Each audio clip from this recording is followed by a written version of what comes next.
جب اللہ رب العزت نے آدم علیہ السلام کے جسد خاکی کو تخلیق فرمانے کا ارادہ کیا تو حضرت اسرائیل علیہ السلام کو حکم دیا کہ زمین سے ایک مٹھی مٹی لے کے آؤ۔ اللہ کے حکم کے مطابق اسرائیل علیہ السلام آسمان سے اترے، زمین پہ آئے، اور ایک مٹھی مٹی لینے کے لیے جب ہاتھ بڑھایا تو روایت میں آتا ہے تذکرۃ الانبیاء میں کہ پورے روئے زمین کی اوپر والی جو تہ ہے وہ اسرائیل علیہ السلام کے ہاتھ میں آ گئی،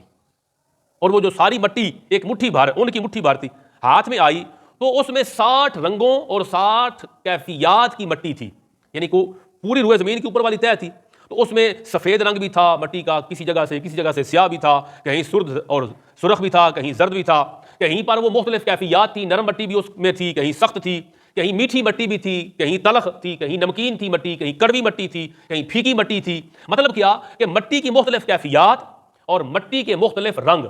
وہ تقریباً 60 بنتے ہیں، تو ہر قسم کی اور ہر کیفیت کی مٹی وہ اس تہ کے اندر تھی جو اسرائیل علیہ السلام کے ہاتھ میں آئی۔ پھر حکم ہوا کہ اس مٹی کو مختلف پانیوں کے ساتھ گوندا جائے۔ گوندا گیا، ایک مدت تک جب اس مٹی کو گوندا گیا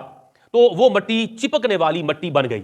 اس کی جو حالت بنی وہ چپکنے والی۔ قرآن کریم میں آتا ہے 23ویں پارے میں انا خلقناہ من طین لازب،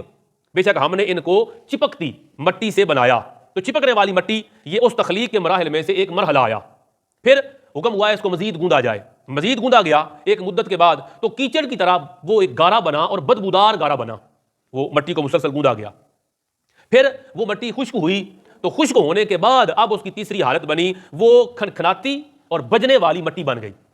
ان دونوں کا اشارہ قرآن کریم کے اندر واضح الفاظ میں 14ویں سپارے میں آتا ہے، فرمایا وَلَقَدْ خَلَقْنَا الْإِنسَانَ مِنْ صَلْصَالٍ مِنْ حَمَإٍ مَسْنُونٍ، اور بے شک ہم نے آدمی کو بجتی ہوئی مٹی سے بنایا جو اصل میں سیاہ بدبودار گارا تھی۔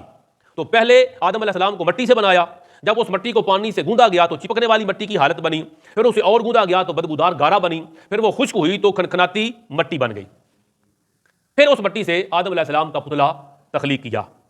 جنت میں رکھ دیا۔ اب جنت کے دروازے پر آدم علیہ السلام کا پتلا تیار ہے، فرشتے وہاں سے گزرتے ہیں، آدم علیہ السلام کے اس جسد کو دیکھتے ہیں، پتلے کو دیکھتے ہیں، اور دیکھ کے تعجب سے وہ حیران ہوتے ہیں کہ یہ کوئی نئی مخلوق ہے جو مالک کائنات تخلیق فرمانے جا رہا ہے، کہ اس کی شکل نہ فرشتوں جیسی ہے، نہ اس کی شکل جنات جیسی ہے، نہ اس کی اصل فرشتوں جیسی ہے کہ نور سے بنایا، نہ اس کی اصل جنات جیسی ہے کہ آگ سے بنایا۔